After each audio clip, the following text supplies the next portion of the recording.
Oh là là, il n'y a pas deux Saint-Esprits. Le même Saint-Esprit qui a conduit Siméon ce soir-là ou ce matin-là vers le Christ vous a conduit ici ce soir parce que vous croyez la promesse du Saint-Esprit. Et il a la même obligation envers vous qu'envers Siméon. La même, parce qu'il est Dieu et qu'il doit tenir sa parole. Alors je peux voir Siméon. Il désirait ardemment voir le Christ. Il croyait ce que la parole de Dieu lui disait, peu importe ce que disaient les critiques, il croyait la parole de Dieu. Il y avait un désir profond dans son cœur de voir le Christ et il croyait qu'il le verrait. Comme David disait, quand la profondeur appelle la profondeur. Beaucoup parmi vous croient en la guérison divine. Y croyez-vous? Vous croyez dans la guérison divine? La raison même qui vous fait croire à la guérison divine prouve qu'il y a une guérison divine. Quand nous sommes arrivés en Amérique, nous avons découvert l'Indien d'Amérique. Il adorait quelque chose, le soleil, la lune et la nature, parce qu'en lui-même, il est un être humain.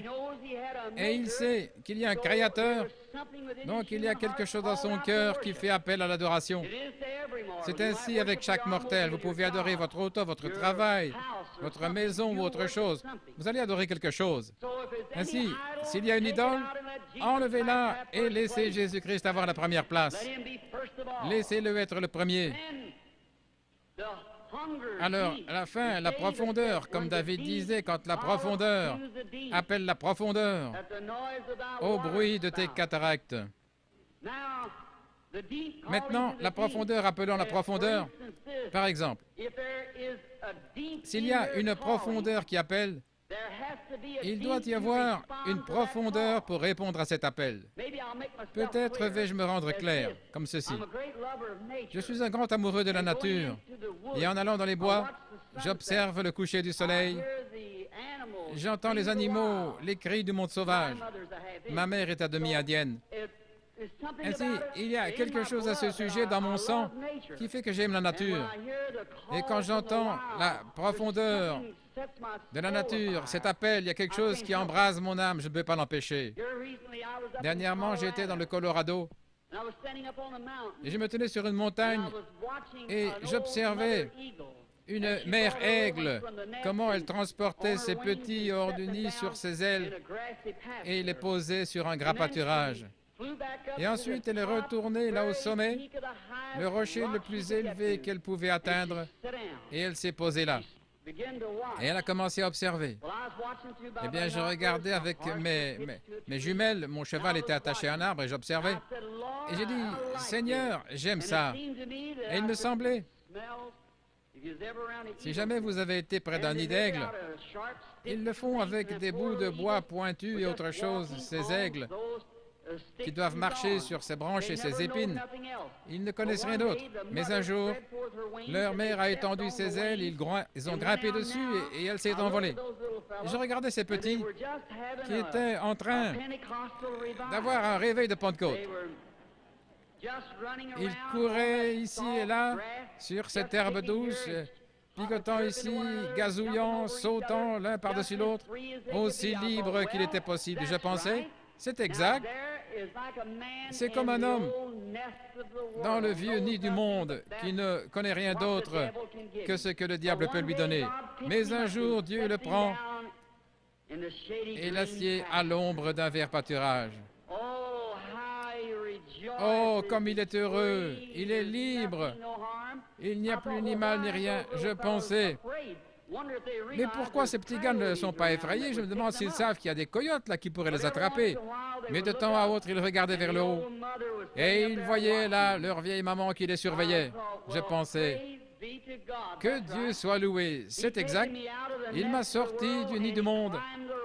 Et il a grimpé les remparts de la gloire. Il s'est assis sur la hauteur, surveillant son héritage, pour s'assurer qu'aucun mal ne lui arrivait. Je pensais que si un coyote venait à se diriger vers l'un de ces petits aigles, elle le grifferait à mort. Et je pensais, c'est vrai. Si Satan venait à poursuivre un croyant, il se retrouverait en face de Jésus-Christ. Après un moment, elle a tourné Sa belle tête majestueuse, en observant, elle était perchée sur le plus haut rocher qu'elle pouvait trouver, afin de tout voir. Ses yeux perçants d'aigle observaient.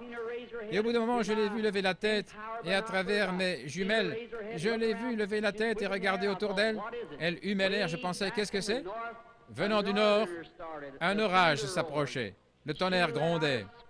Elle poussa un cri perçant et s'élança dans le vide. Elle étendit ses grandes ailes et se posa sur la verte prairie. Alors, chacun des petits aigles sautait rapidement sur son dos. Peut-être avait-il été instruit avant de quitter le nid.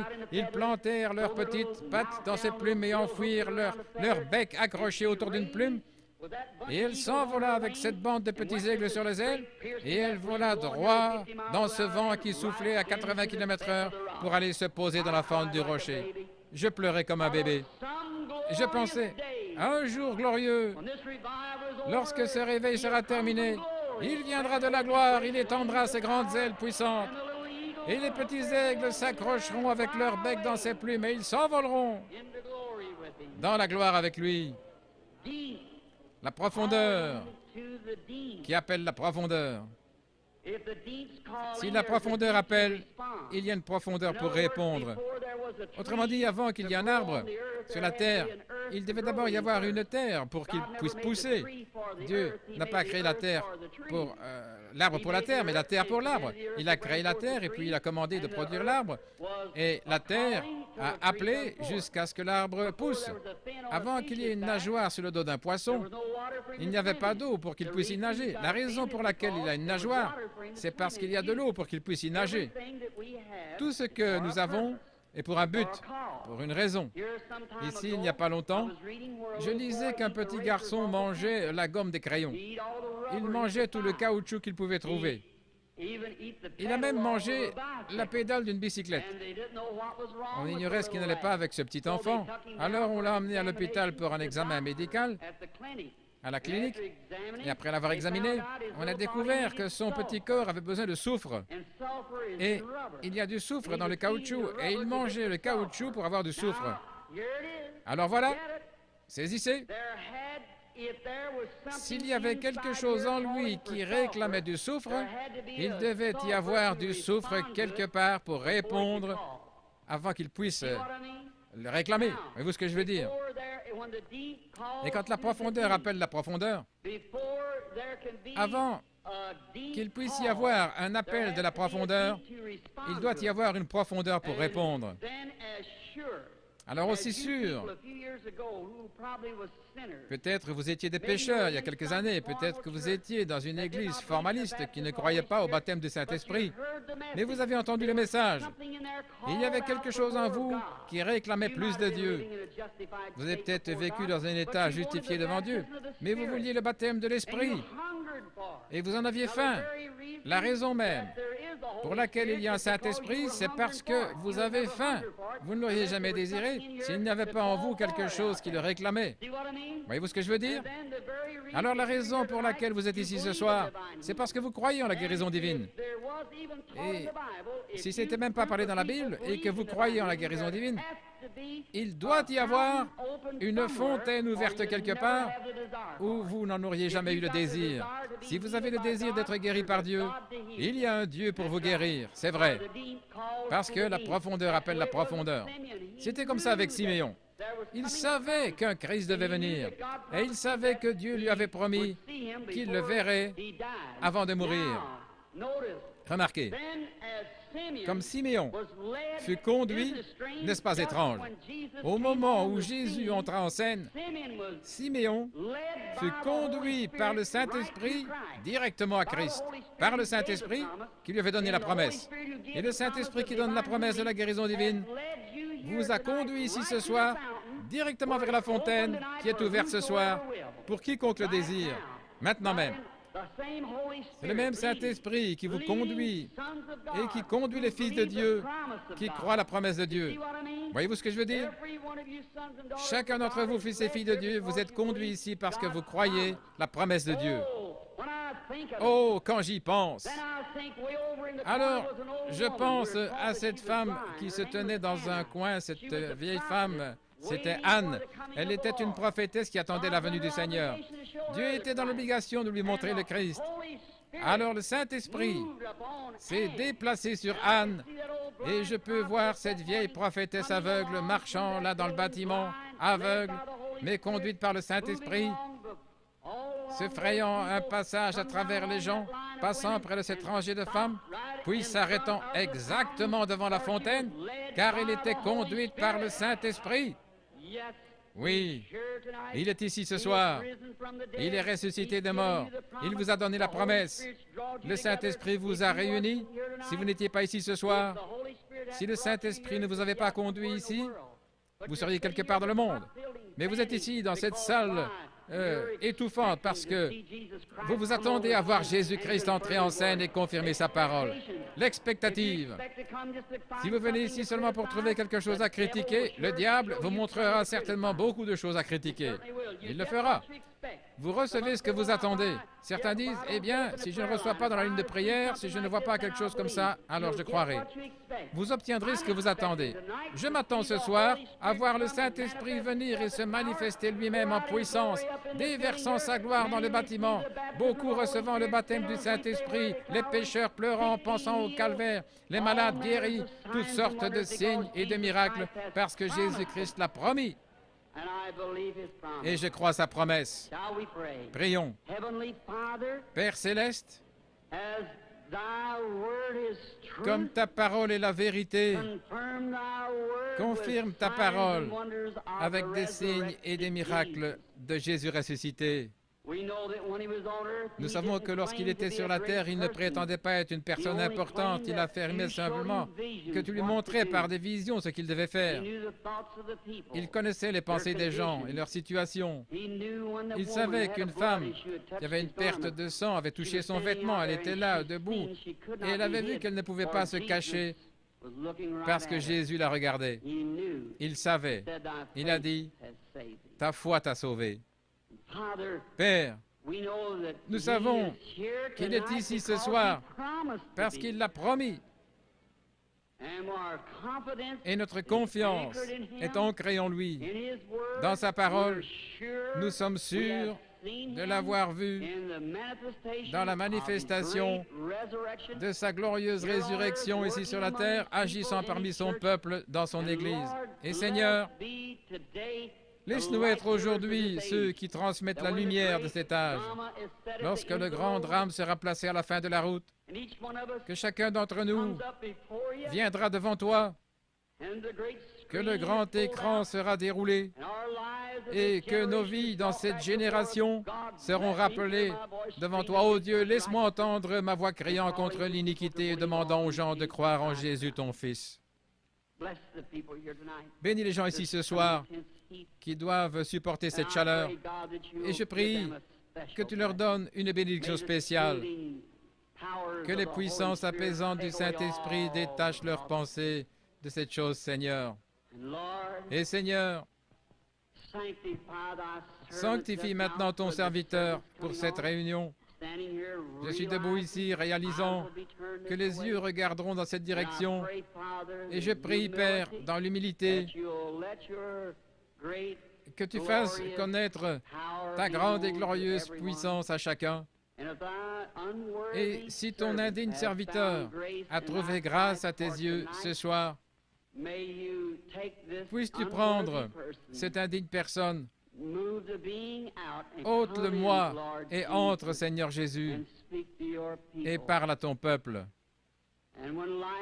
Et quand la vie sera arrêtée sur la terre, et que la dernière prière aura été prononcée,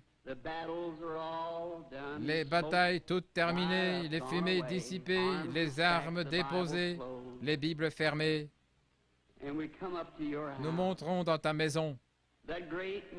À l'aube d'un grand matin éternel, lumineux et beau, quand les élus seront rassemblés dans leur maison au-delà des cieux, comme dit le poète, Seigneur, lorsque nous verrons cette grande table dressée là pour le souper, longue de milliers de kilomètres, nous regardant l'un l'autre par-dessus la table, anciens combattants couverts de cicatrices, Des larmes de joie coulant sur nos joues, le roi se présentant dans sa beauté et sa sainteté, marchant le long de la table et essuyant de ses mains les larmes de nos yeux en disant « Ne pleurez plus, c'est terminé. Entrez dans la joie du Seigneur. » Les peines de la route ne sembleront plus rien alors, quand nous arriverons au bout du chemin. Aide-nous ce soir, Seigneur, à oublier ces choses qui sont du passé. Courons vers le but de la vocation céleste. Que ton Esprit vienne et manifeste ton Fils Jésus-Christ à ces gens, parce que moi je ne suis qu'un mortel qui essaie de leur dire que tu es le même hier, aujourd'hui et pour toujours, car nous le demandons au nom de Jésus, ton enfant bien-aimé. Amen.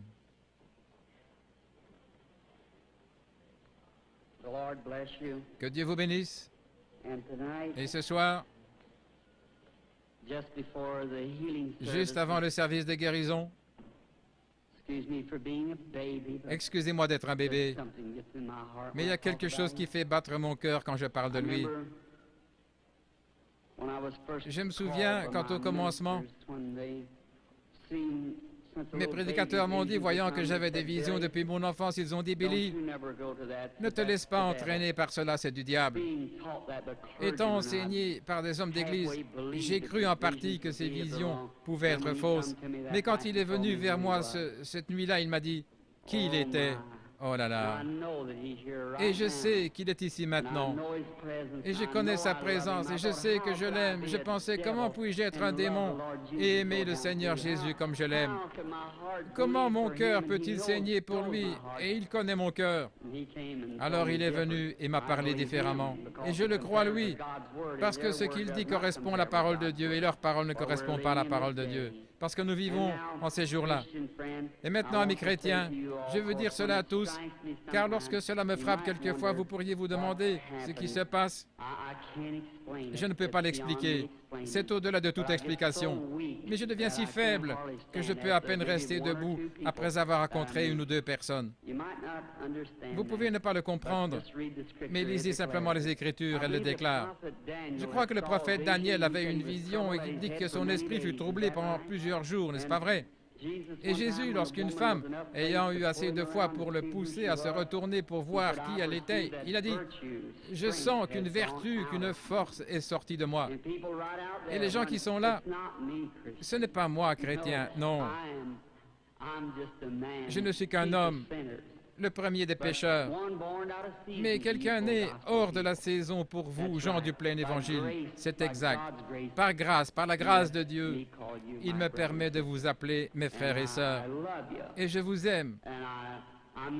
Et je ne suis pas ici ce soir pour être vu ou entendu. Je ne suis pas ici pour une raison financière, vous le savez. Ainsi, je suis ici à cause d'une chose, parce que j'aime Jésus et que je vous aime. Et je crois d'avoir été invité ici. Peut-être pourrais-je me soumettre à lui et il ferait quelque chose à travers moi qui vous ferait l'aimer davantage, croire en lui et être guéri par lui. C'est la seule raison que j'ai d'être ici. Que Dieu vous bénisse. Que Dieu vous bénisse, vous, les pasteurs et hommes d'affaires. Je vous le dis maintenant, parce que je deviens si faible parfois que je ne peux pas quitter l'estrade. Mon fils, l'administrateur et les autres veillent sur cela. Et je vais vous dire au revoir. Et que Dieu vous bénisse. Et si je ne vous rencontre plus de ce côté de la grande rivière, je vous verrai ce matin-là. Et j'aurai le témoignage que j'ai maintenant. J'aime le Seigneur Jésus. Quant aux visions, Dieu me donne des visions, c'est vrai, la Bible devant moi, et Dieu est mon témoin. Et j'affirme que ce que je peux dire seulement, ce qu'il me permet de dire par sa grâce, aussi priez pour moi. Et encore une chose que j'aimerais vous demander. Je vais en Afrique, en Inde, en Palestine, en Allemagne. Souvenez-vous de ces pays, de ce qu'ils étaient. Ne pensez pas que les docteurs sorciers et tous ces gens possédés de toutes sortes de démons vous défient sur le terrain. Et vous avez avantage à savoir de quoi vous parlez. C'est juste. Et quand les vents souffleront chauds et violents, et qu'il y aura de la persécution, alors je me souviendrai qu'à Washington, D.C., quelqu'un prie pour moi. Me le promettez-vous? Si vous le voulez, levez la main. Merci. Que Dieu vous bénisse. Merci beaucoup. Maintenant, je crois qu'hier soir, ils ont donné 100 cartes de prière hier soir. Et je crois que ce numéro était, ou que cette lettre était Y. Et je crois que j'ai appelé les 15 premiers hier soir. Je pense que c'est juste, n'est-ce pas les frères? Les 15 premières cartes ont été distribuées. Maintenant, nous voulons en appeler d'autres. Et peut-être, si la foi grandit ce soir, peut-être pourrons-nous recevoir 2 ou 3 groupes. Sinon, je demande à chaque personne, combien y a-t-il de personnes ici qui n'ont pas de carte de prière et qui désirent être guéris par Dieu ce soir? Levez simplement la main, ceux qui n'ont pas de carte de prière. Eh bien, c'est difficile à dire. Ça en est plein partout. Je vais vous demander quelque chose. Il se peut que ce soit la première fois que je vous rencontre. C'est bien dommage que nous ne puissions pas rester un peu plus longtemps pour ces réunions, afin que vous puissiez savoir comment accepter la guérison divine. Bien des fois, quand les gens sont guéris, une grosseur est un démon. Chaque maladie vient du diable. Dieu ne met pas la maladie sur ses enfants. C'est le diable qui fait ça. Et si Satan chasse Satan, vous dites, le diable guérit aussi. Mais Jésus a dit qu'il ne le peut pas. Il a dit, si Satan chasse Satan, son royaume est divisé. Ainsi, il ne peut pas le faire. Seul Dieu peut guérir. La médecine, les médecins ne prétendent pas guérir. Les frères Maillot font partie des plus hautes personnalités. Ils ont dit, nous ne prétendons pas guérir, nous prétendons seulement assister la nature. Il n'y a qu'un seul guérisseur et c'est Dieu. Ils peuvent suturer une plaie, mais ils ne peuvent pas guérir. Ils ne peuvent que suturer. Un dentiste peut arracher une dent, mais qui va guérir l'endroit? Ou encore, le médecin peut enlever l'appendice, mais qui va guérir l'endroit qu'il a coupé? C'est Dieu. La médecine ne peut pas fabriquer de tissus. La médecine n'est qu'une aide. Dieu est le guérisseur. Le médecin peut remettre votre bras en place, mais lorsqu'il l'a fait, vous n'en sortez pas guéri. Le médecin fait sa part, ce qu'on lui a enseigné et ce qu'il sait. Il remettra votre bras en place, mais il laisse Dieu le guérir. C'est vrai. Toute guérison vient de Dieu. Ainsi, maintenant, croyez en lui. Et quelquefois, la vie sort de ses grosseurs, c'est le démon. Alors, ces grosseurs meurent. Si la vie sort de vous, bien sûr, vous allez mourir. La vie s'en va de vous, mais le corps est toujours là. Il se contracte. S'il y a un entrepreneur de pompe funèbre ici, il sait que le corps humain ou n'importe quelle chair, lorsque la vie est partie, ça se contracte. Observez un animal. Quand il se fait tuer sur la route, ou l'un de vous, chasseurs, si vous tuez un animal, ou un boucher, un bœuf, vous le mettiez sur la balance, et puis le lendemain, vous le pesez de nouveau, et vous voyez combien de kilos il pèse en moins. Laissez-le 2 ou 3 jours et voyez combien de kilos il pèse en plus. Pour ce qui est d'une grosseur, quand elle meurt, le démon sort d'elle comme pour une tumeur, un cancer, une cataracte, et ainsi de suite. Quand le démon en sort, ce qui est une vie, chaque personne ici provient d'un petit germe. Et les cellules commencent à se développer, et ces cellules-là vont dans celle-là selon la nature de la vie qui était en elle et qui fait l'homme. La cellule qui est dans le chien fait le chien, pour l'oiseau c'est l'oiseau. Chacune selon sa nature, chaque fois. Mais maintenant, un démon, ce qui est une grosseur, et il n'est pas obligé de devenir une grosseur. Il commence à développer des cellules, par exemple le cancer. Il commence à développer des cellules et il devient de plus en plus gros. Maintenant, il a une vie. Et cela est en train de vivre tout comme vous qui avez vécu et vous êtes développé dans le ventre de votre mère. La même chose, vous vous êtes développé. Mais quand cette vie-là est dans votre vie, c'est une vie différente. Vous avez reçu la vie pour vivre, mais cela, c'est une vie de mort. Ou plutôt, un esprit de mort, pardonnez-moi. Et c'est la mort. Maintenant, ça ne vous appartient pas, elle ne se trouvait pas là avant, mais c'est là maintenant. Alors, qui donc a mis ça là-dedans? Ça ne peut provenir que d'une chose, c'est du diable. Et c'est un germe. Les cancers, tumeurs, toutes ces choses proviennent d'un germe. Et vous aussi, vous provenez d'un germe. Voyez? Quand cela meurt, Par exemple, prenons une cataracte. La personne qui a la cataracte, quand cet esprit s'en va, les personnes disent « Oh, je peux voir, je peux voir ». Et le jour suivant, elles peuvent voir beaucoup mieux. Puis ensuite, environ 72 heures, la corruption s'installe, comme à la résurrection de Jésus. Maintenant, ces cellules-là ne sont pas corrompues. Il ressuscita, bien sûr, avant 3 jours et 3 nuits. Vous voyez, il est mort le vendredi après-midi, il est ressuscité le dimanche matin. Parce que David a dit « Je ne laisserai pas son âme au séjour des morts, ni permettrai à mon bien-aimé de voir la corruption. » Et alors le patient, quand ça commence à enfler et que cette tumeur devient plus grosse, bien sûr, votre cœur doit purifier cela par la circulation sanguine. Une dame est venue vers moi hier soir, une femme d'apparence très pieuse avec un gros cancer.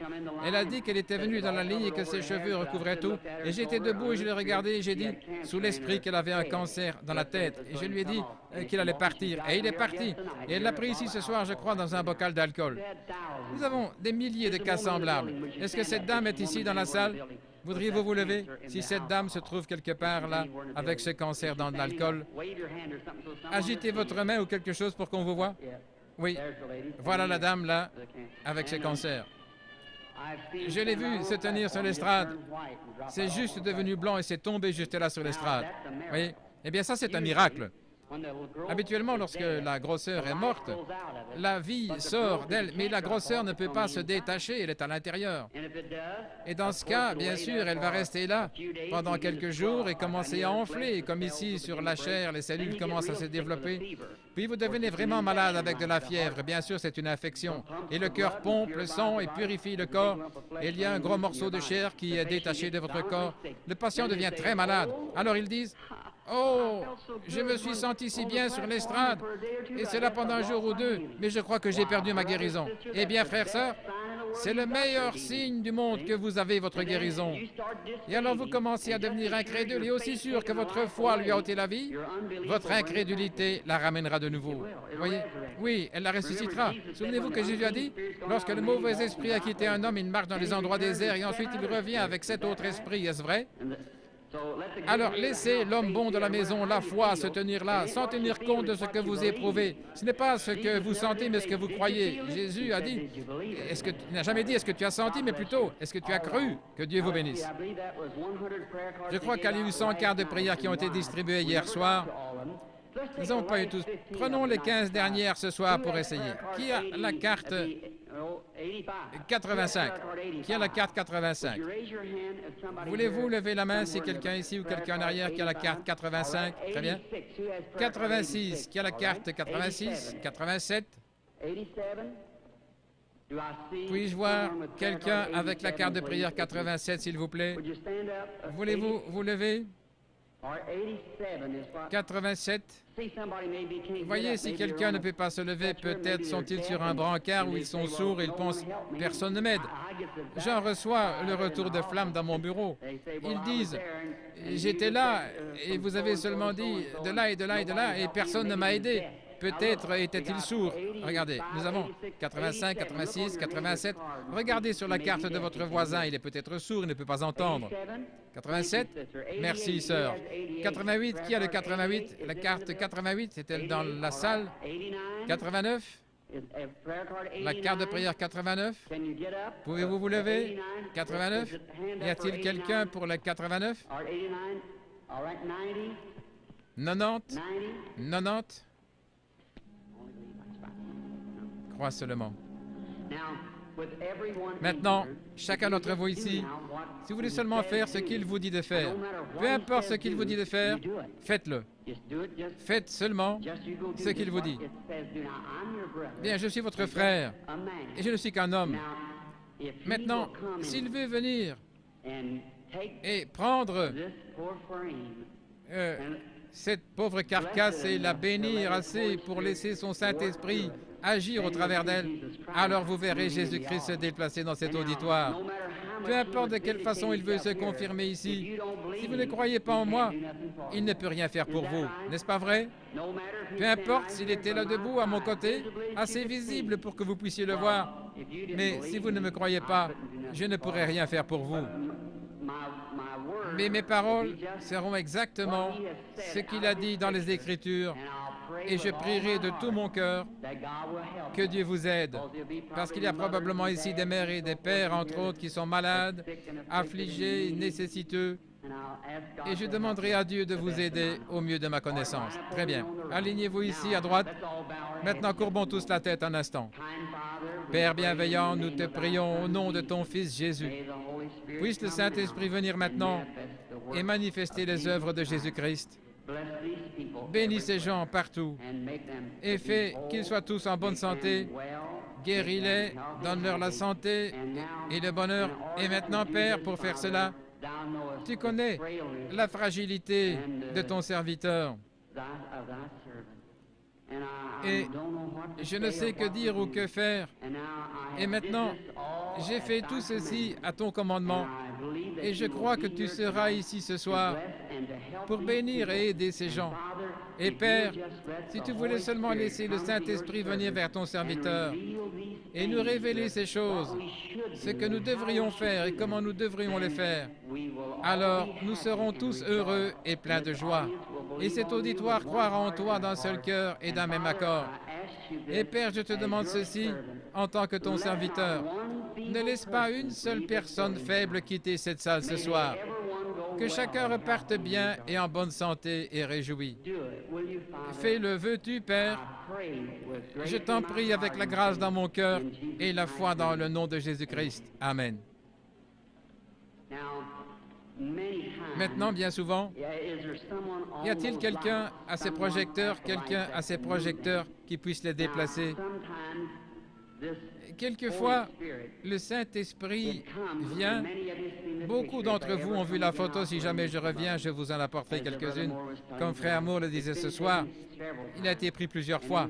Et dans les livres, je pense que vous tous les avez. J'en avais seulement 2 caisses. J'espère que vous les appréciez vraiment. Si vous regardez à l'intérieur, vous verrez une autre photo montrant où elle s'est arrêtée. Le photographe d'un quotidien a pris celle-là à Camden, dans l'Arkansas, mais elle ne fut pas authentifiée comme celle de l'American Association. Il l'a prise et ensuite elle devient authentique. Et ainsi, et plusieurs milliers de gens. Je me trouvais dans la rivière ici il y a quelque temps, baptisant 500 personnes après un réveil. Quand elle est descendue à l'endroit précis où je me tenais, des gens se sont évanouis et partout. C'était comme un grondement et du feu qui crépitait. Je prie que Dieu se rende visible encore une fois ce soir de la même manière, ici dans la capitale, si je peux trouver la faveur de Dieu. Maintenant, vous réalisez que cela peut apparaître à certains yeux et pas à d'autres. Nous ne voulons pas penser cela, mais c'est bien le cas. Jean était l'un de ceux qui relatent avoir vu l'Esprit de Dieu au-dessus de Jésus, n'est-ce pas vrai? Il n'a jamais dit ceux qui écoutaient, et les mages ont suivi l'étoile, voyez-vous, elle est passée au-dessus des observatoires de toute la contrée venant des confins de l'Orient pendant des semaines et des mois. Et il pouvait établir le temps par les étoiles, il les surveillait toute la nuit, il suivait le temps, mais personne ne l'a jamais vu. Toutefois, les mages l'ont vu parce qu'ils l'attendaient. Si vous recherchez Christ ce soir, vous le verrez. Que le Seigneur Jésus vous bénisse. Très bien. Billy Paul, Frère Moore, est-ce que tout est prêt? Sont-ils tous en ligne, Billy? Tous les 15? Tous les 15 sont en ligne? Maintenant pour les autres, ceux qui n'ont pas de carte de prière et qui savent que vous ne serez pas dans la ligne, j'aimerais que vous regardiez par ici et que vous croyiez simplement. Croyez avec le même genre de foi que cette femme qui a touché son vêtement. Il s'est retourné et lui a dit, « Ta foi t'a sauvé. » Croyez-vous qu'il est le même ce soir? Croyez-vous que dans cette foule hurlante, ce pauvre petit homme aveugle, assis près des murs de Jéricho, probablement 2 fois la distance de ce bâtiment, en train de crier et d'implorer, « Aie pitié de moi !» Jésus n'avait probablement pas entendu son appel, mais il a senti sa foi et s'est déplacé. Devant toute cette bande de critiques, il s'est tourné, il a dit, « Ta foi t'a sauvé. » Il s'est retourné vers l'assistance et il a dit, « Pourquoi raisonnez-vous dans votre cœur ?» Il a dit à la femme au puits, « Va chercher ton mari. » Et il a dit, « Je ne peux rien faire à moins que le Père me le montre. »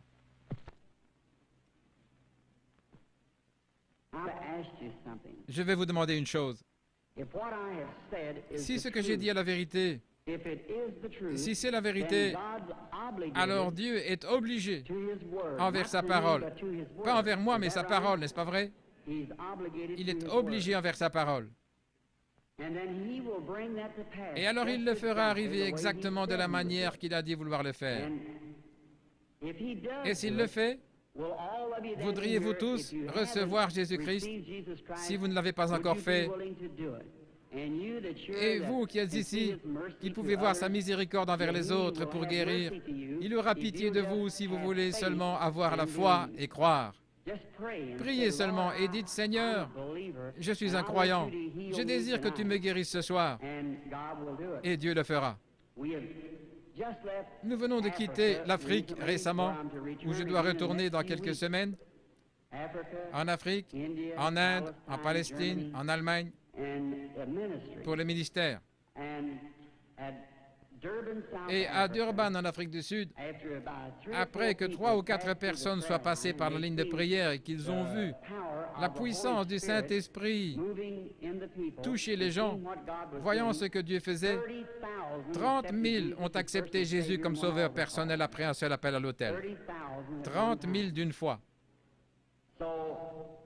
Ainsi, je vais prendre la parole de Dieu pour règle et nous irons dans le monde entier prêcher l'Évangile. L'Évangile ne vient pas seulement par des paroles, mais par la puissance et la démonstration du Saint-Esprit.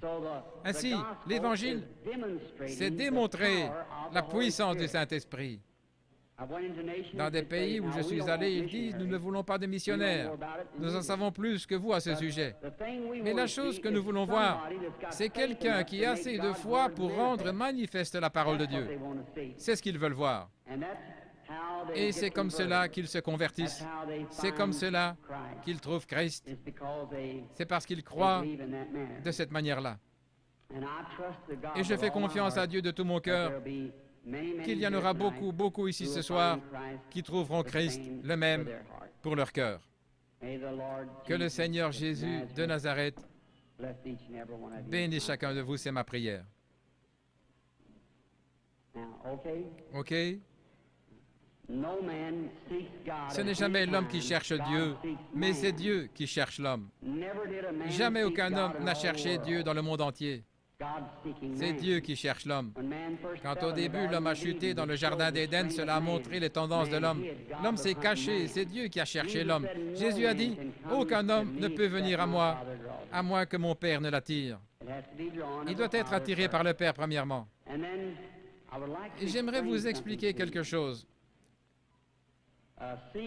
Le fait d'avoir une vision.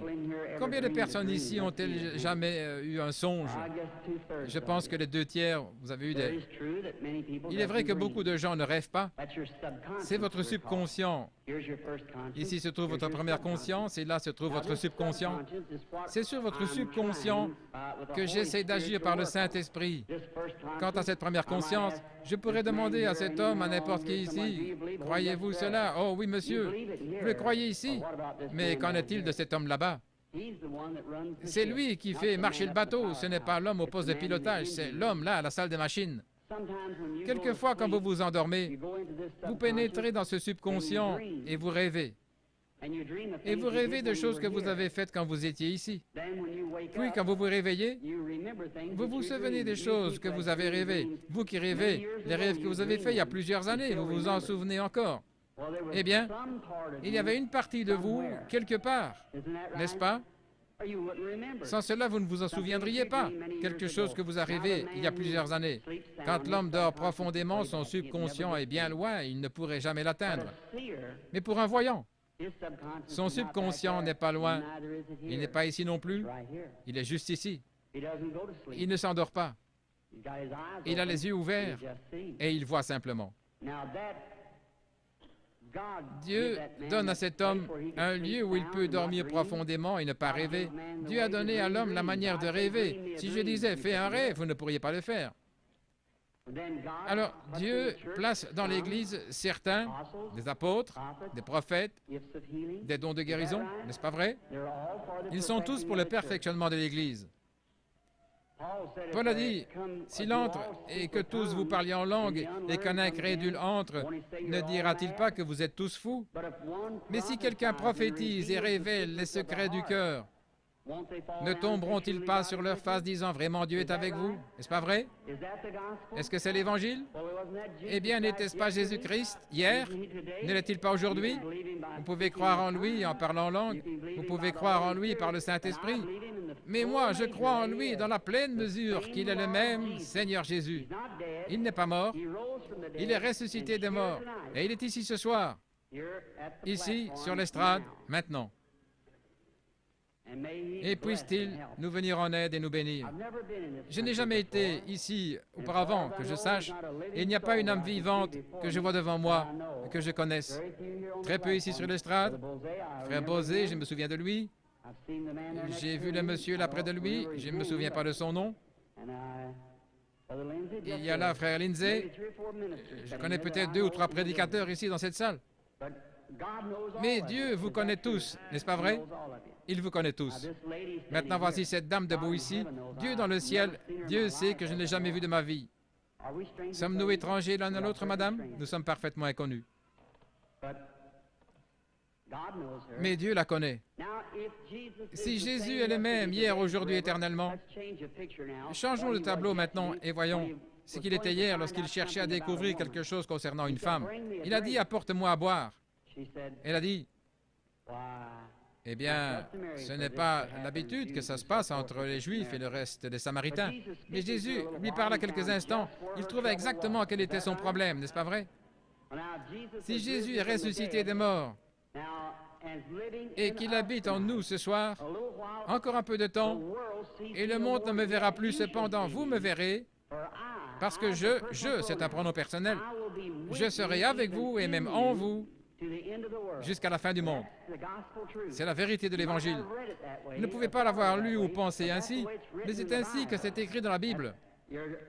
Votre théologie peut avoir dévié quelque part, mais c'est de cette manière que c'est écrit dans la Bible. Je serai avec vous et même en vous, jusqu'à la fin du monde. Maintenant, vous savez que j'attends quelque chose, c'est vrai. C'est l'ange du Seigneur. C'est la vérité. Je suis totalement impuissant comme chacun de vous. Je suis ici. Peut-être qu'il y a des critiques ici. Combien ont déjà vu sa photo dans mes réunions? Vous avez vu l'endroit où l'homme de science a pris sa photo, cette grande lumière. Vous pouvez la voir. Oui, beaucoup d'entre vous. Des milliers de copies de celle-ci ont été vendues. Les studios Douglas à Houston, au Texas, la possède George J. Lacey, l'un des meilleurs qui soit dans la recherche en Amérique, l'a prise et a examiné pour voir s'il n'y avait pas une double exposition ou quelque chose d'autre. Mais c'est Jésus-Christ confirmant qu'il est le même hier, aujourd'hui et éternellement. Maintenant, bien sûr, je l'attends. S'il va m'aider ce soir, je ne sais pas. Si j'ai dit quoi que ce soit avec quelques vantardises ou j'ai dit quelque chose d'excessif, que Dieu me pardonne. Je ne voulais pas le faire. Je ne voulais, dans l'humilité de mon cœur, simplement dépeindre Jésus-Christ qui m'écoute maintenant. Et que sa grâce soit ici avec nous ce soir. Comme je dis ces choses et qu'elles sont sa parole, puisse-t-il venir nous aider, c'est ma prière. Et maintenant, l'organiste est-elle ici quelque part? Si elle voulait bien jouer doucement le cantique « Crois seulement » et que chacun soit dans un esprit de prière, si vous voulez. Vous n'avez pas à courber la tête à moins qu'on vous le demande. Maintenant, dans la ligne de prière, vous qui venez, soyez attentifs. S'il vous réprimande, ce sera la vérité. Vous devez être disposé à le supporter. N'importe où dans l'auditoire, s'il dit quelque chose, vous devez savoir que ce n'est pas moi, c'est lui. Alors, redressez ces choses. La première chose que vous pouvez faire, avant de pouvoir trouver un remède, c'est de trouver la cause, avant de pouvoir trouver le remède. Si étant malade, vous allez chez un médecin qui vous donne une aspirine, ce n'est pas un bon médecin. Il essaie de se débarrasser de vous. Si c'est un bon médecin, il diagnostiquera le cas jusqu'à ce qu'il découvre votre maladie. Et ensuite, il commencera à travailler à partir de là. Et c'est la même chose ici. S'il y a un mauvais esprit ou un péché à confesser, quoi que ce soit, vous pourriez oindre la personne toute la nuit et pleurer et crier et faire tout ce que vous voulez. Ce démon restera là. Exactement. Il en a le droit. Et c'est ça que vous devez surveiller. Si Dieu a mis une malédiction sur quelqu'un pour quelque chose, alors vous venez et vous l'ôtez. Vous aurez des ennuis comme Moïse en a eu. C'est vrai. Il est ici. Le Saint-Esprit. Maintenant, au nom de Jésus-Christ, le Fils de Dieu, je prends chaque personne ici sous mon contrôle pour la gloire de Dieu. Je désire vous parler une minute, sœur. Vous êtes consciente que quelque chose est en train d'arriver, bien sûr, voyez, cela vient d'arriver. Si c'est vrai, faites-le savoir aux gens en levant la main. C'est juste. C'est sa présence, c'est ça, voyez-vous. Je vous suis inconnu, je ne vous ai jamais vu de ma vie. Si le Saint-Esprit dont j'ai parlé, si Jésus-Christ est le même hier, aujourd'hui, éternellement, et si j'ai vraiment témoigné de cela aux gens, et déclaré cela comme étant la vérité, et il est le même, alors il me révélera quelque chose à votre sujet qui vous aidera à croire en lui. Si vous êtes ici, je ne sais pas quel est votre besoin, mais lui, il le sait. Si Dieu le permet, voudriez-vous accepter votre guérison ou ce que vous voudrez, que ce soit de l'argent ou la chose que vous êtes venu demander, ou alors pour des troubles familiaux, quoi que ce soit? Il le sait. Il peut me le faire savoir, n'est-ce pas? Et cela le rendrait pareil à ce qu'il était lorsqu'il parlait à la femme au puits. Je vous parle seulement comme il l'a fait pour contacter votre esprit. Et je vous vois en train de vous éloigner de moi. Je vois que vous avez eu un grand choc. C'est un accident. La voiture a été démolie, vous avez été projeté en l'air comme ça et cela vous a blessé quelque part dans votre cou et un cancer s'y est installé. Et vous êtes un genre d'enseignante dans les Écritures. Croyez-vous que Jésus-Christ vous guérit? Père Dieu, au nom de ton Fils Jésus-Christ, par l'autorité de la parole de Dieu auprès d'une femme mourante, je demande à cette chose mauvaise de la quitter. Satan, tu es dévoilé. Ainsi, sors de cette femme, alors que l'Église du Dieu vivant te commande de la quitter au nom de Jésus-Christ. Amen. Maintenant, sœur, un instant, je veux seulement vous parler. Bien sûr, vous savez que c'est parti maintenant, ça restera ainsi. Voyez-vous, votre gorge, tout est parti. Tout est parti. Le goitre a quitté sa gorge. Que Dieu vous bénisse. Allez votre chemin maintenant et soyez reconnaissante, réjouissez-vous. Ayez simplement foi dans le Seigneur Jésus.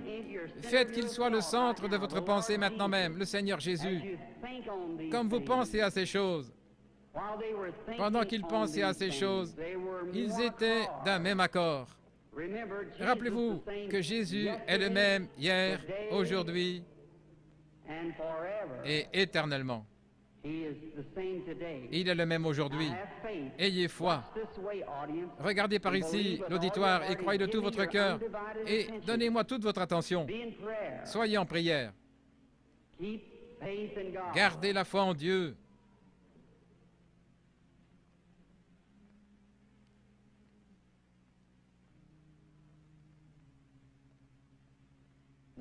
Maintenant, je crois que c'est la dame. Est-ce que c'est la patiente? Approchez-vous, sœur. Bien sûr, cela ne vous fera pas de mal. C'est seulement sa présence dont vous êtes consciente. Et, frères et sœurs, je suis votre frère. Ceci n'est pas de la psychologie. J'ai senti cela venir de l'auditoire. Ce n'est pas le cas. C'est le Dieu Tout-Puissant. Voyez? Ce n'est pas de la psychologie, non. Maintenant, ne faites pas ça. Pensez seulement que c'est le Seigneur Jésus. Voyez-vous, d'un même accord. Maintenant, sœur, je désire seulement vous parler un petit instant. Nous sommes étrangers, je suppose. Mais Jésus-Christ nous connaît tous les deux. Et c'est la première fois que nous nous rencontrons sur terre. Mais lui vous connaît. Il vous a nourri toute votre vie. Et il me connaît.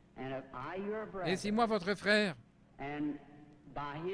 par sa grâce, par un don divin, et je n'ai rien eu à faire pour l'obtenir, dès ma plus tendre enfance, la première chose dont je peux me souvenir, c'est une vision. Maintenant, je désire que vous regardiez par ici juste un moment. Bien sûr, vous êtes malade et vous souffrez. Il y a un esprit de ténèbres autour de vous, c'est la mort. Et c'est sous la forme d'un cancer. Et ce cancer est localisé dans le sein. Et vous avez été examiné par quelqu'un de fort et vous avez une hernie. Et cette hernie se trouve dans les intestins. Et vous avez aussi un problème à l'estomac. Et vous souffrez sérieusement du cœur, ce qui vous cause des évanouissements. Il y a quelques jours, vous étiez assise de côté sur le bord de votre lit et vous vous êtes presque évanouie en regardant par la fenêtre.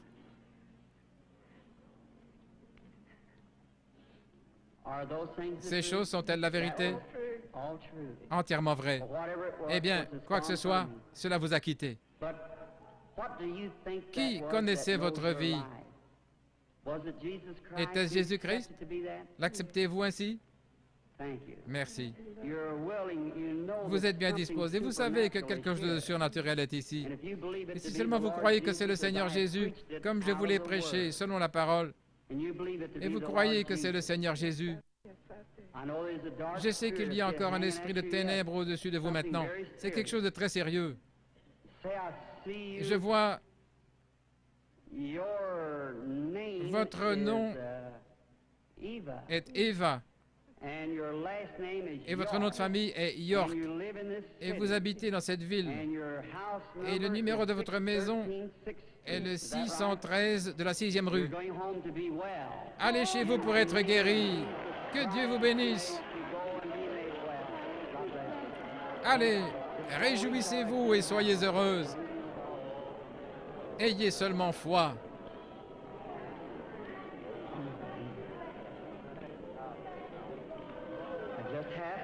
Ayez simplement la foi, ne doutez pas. L'Écriture dit, va et ne pêche plus, de peur qu'une chose pire ne t'arrive. Le péché, c'est l'incrédulité.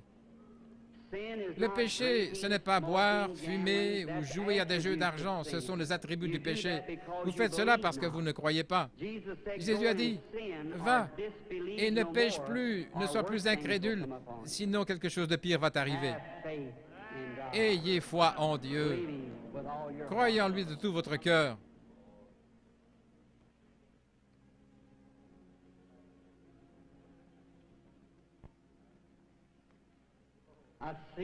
Je vois la lumière suivre cette femme maintenant. C'est elle qui vient de partir. Elle est suspendue au-dessus d'une personne de couleur. Oui, la dame là, avec cette vésicule biliaire et une hernie. Croyez-vous que le Seigneur Jésus peut vous guérir, madame? Vous qui êtes assise là, si vous croyez de tout votre cœur, vous pouvez vous lever, proclamer votre guérison et être guéri au nom du Seigneur Jésus. Que Dieu vous bénisse. Ayez foi en Dieu. Croyez-vous?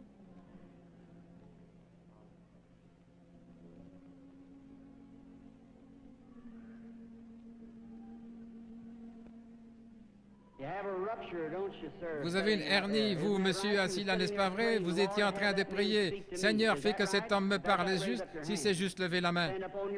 Tenez-vous debout. Votre foi vous a guéri, frère. Rentrez chez vous. Jésus-Christ vous guérit. C'est le même Seigneur Jésus. Vous n'avez pas besoin d'être ici en haut. Vous avez besoin d'avoir la foi. Croyez seulement Dieu de tout votre cœur et vous aurez ce que vous demandez. Jésus-Christ vous l'accordera si seulement vous croyez. Mais vous devez avoir la foi. Vous devez le croire de tout votre cœur. Et Dieu fera en sorte que cela s'accomplisse. Le patient, excusez-moi, monsieur. Croyez-vous de tout votre cœur? Vous croyez? Vous êtes seulement un peu excité par la présence de cet être qui se tient ici maintenant. Et je crois que vous êtes de l'extérieur. Vous venez d'une capitale, de Richmond, en Virginie. Vous avez un cancer. C'est à l'intérieur de votre bouche, sur la mâchoire. Est-ce correct? Voulez-vous rentrer chez vous guéri? Acceptez Jésus comme votre guérisseur. Et au nom de Jésus-Christ, que cela quitte cet homme. Que Dieu vous bénisse, monsieur. Allez en croyant. Que dites-vous? Je sais maintenant, je vous vois comme une personne d'apparence plus jeune, beaucoup plus jeune que ce que vous êtes en ma présence. Vous souffrez d'une sorte de mal de tête et c'est arrivé il y a de nombreuses années, il y a environ 25 ans que votre mal de tête a commencé. Et cela vous a tourmenté depuis lors. Vous êtes une grande croyante. Et vous avez prié pour cette heure-ci. Vous avez prié Dieu que si vous pouviez seulement venir vers moi et que je prie, vos maux de tête cesseront. Ces choses sont-elles vraies? C'est vrai. Vous avez entendu ce qui a été dit, mais ce n'était pas moi, c'était seulement ma voix. Bien sûr, quoi que ce soit, il y a quelque chose que je me souviens avoir vu une jeune personne ou quelque chose ainsi. Est-ce la façon dont ça a été dit? C'est exactement ainsi. Croyez-vous que c'est Dieu qui l'a fait? Vous êtes sûr que Dieu est ici? Juste un moment. Je vois autre chose. Une jeune femme semble se tenir près de vous. C'est votre fille. Oui, vous étiez sur le point de partir, quelque part en voyage, vous alliez la voir, elle habite l'Indiana, Richmond en Indiana, c'est l'endroit où elle vit. Son mari est un prédicateur et elle vous a écrit une lettre ou quelque chose ainsi vous disant de ne pas venir parce que j'allais venir ici. Est-ce vrai? Vous êtes guéri. Vous pouvez aller votre chemin. Que Dieu vous bénisse, sœur.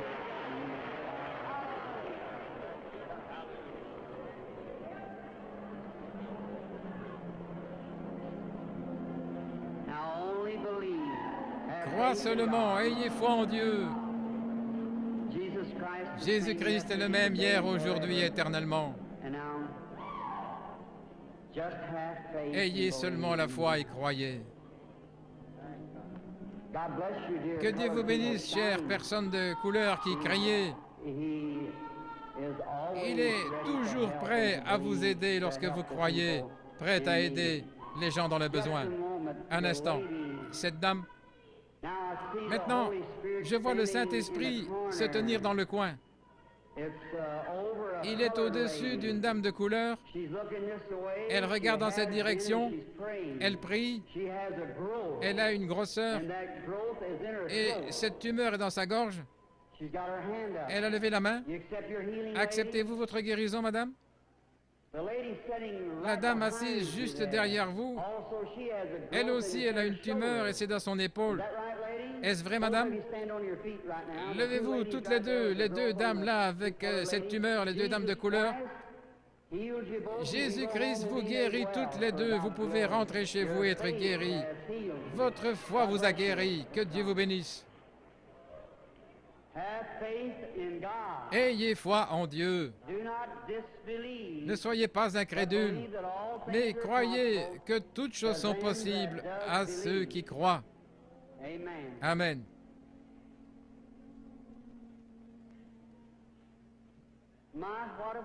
Oh, quelle banque de foi dans cette salle!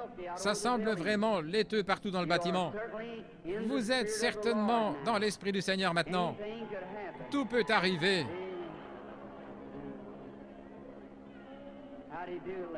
Comment allez-vous, madame? Croyez-vous que je suis le prophète de Dieu? Je veux dire qu'un prophète est un prédicateur. Vous ne pensez pas que je sois de l'ennemi. Vous croyez que je suis de Dieu. Est-ce de cette manière que vous l'acceptez? Eh bien, alors je peux vous aider. Parce qu'il m'a dit que si j'obtenais des gens qui me croient, et si j'étais sincère quand je prie, que rien ne résisterait à la prière. Et ce n'est pas moi qui aide, c'est Dieu qui guérit.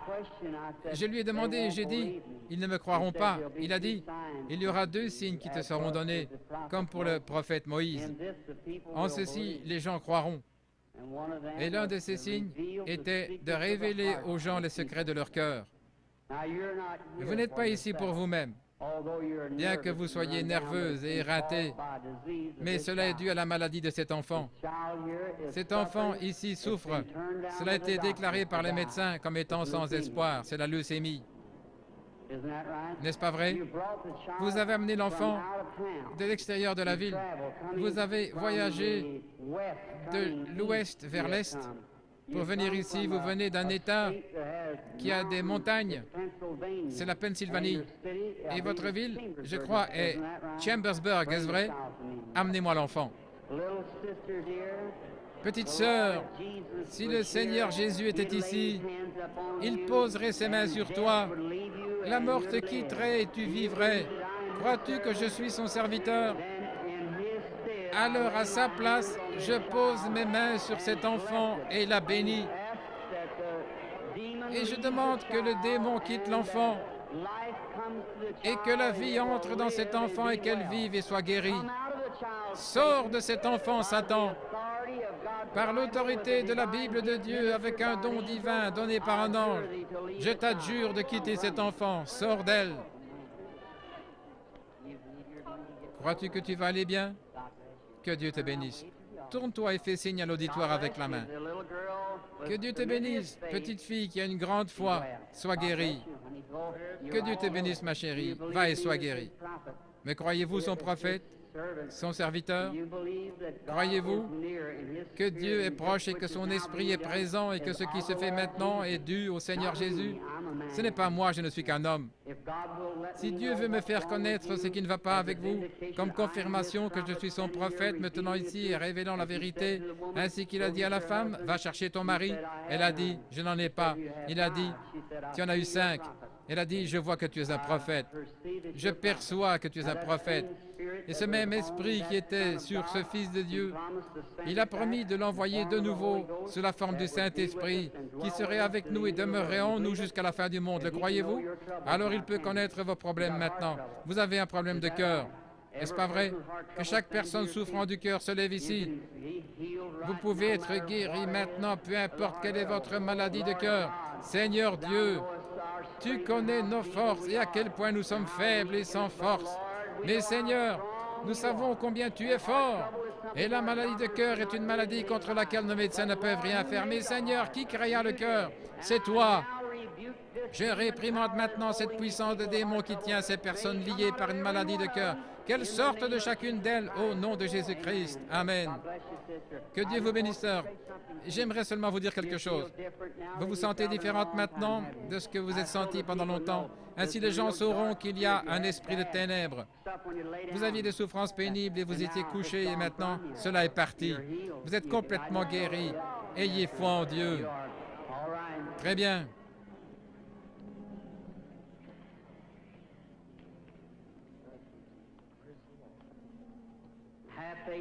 Ayez foi en Dieu, croyez. Chacun d'un même accord, ayez foi. Comment allez-vous, monsieur? Très bien, nous sommes étrangers l'un à l'autre, mais le Seigneur Jésus nous connaît tous les deux, n'est-ce pas vrai? Dieu dans les cieux qui créa les cieux et la terre, qui habite en Jésus-Christ, a promis de revenir à nouveau en nous. Et ce qu'il a fait, nous le ferons aussi. Croyez-vous que je suis son prophète?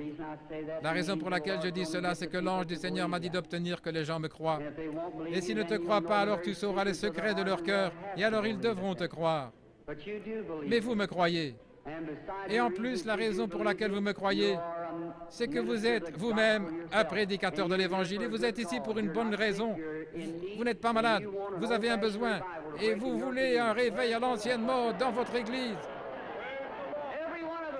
Chacun de nous, nous voulons cela. Levons-nous tous pour un réveil à l'ancienne mode. Dieu Tout-Puissant, qui a créé les cieux et la terre, je demande maintenant que toute puissance du démon soit brisée dans cette salle, que la puissance de Jésus-Christ soit rendue manifeste. Seigneur, nous ne sommes pas vaincus. Satan, je t'adjure, au nom du Seigneur Jésus-Christ, sors de ces gens. Levez-vous de vos fauteuils roulants, vous qui êtes estropiés. Donnez-lui la louange, chacun de vous.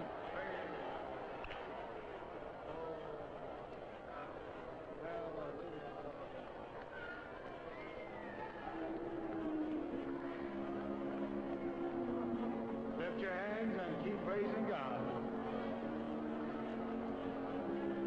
Whatever your needs are, receive it. Yes. Blessed be the name of the Lord.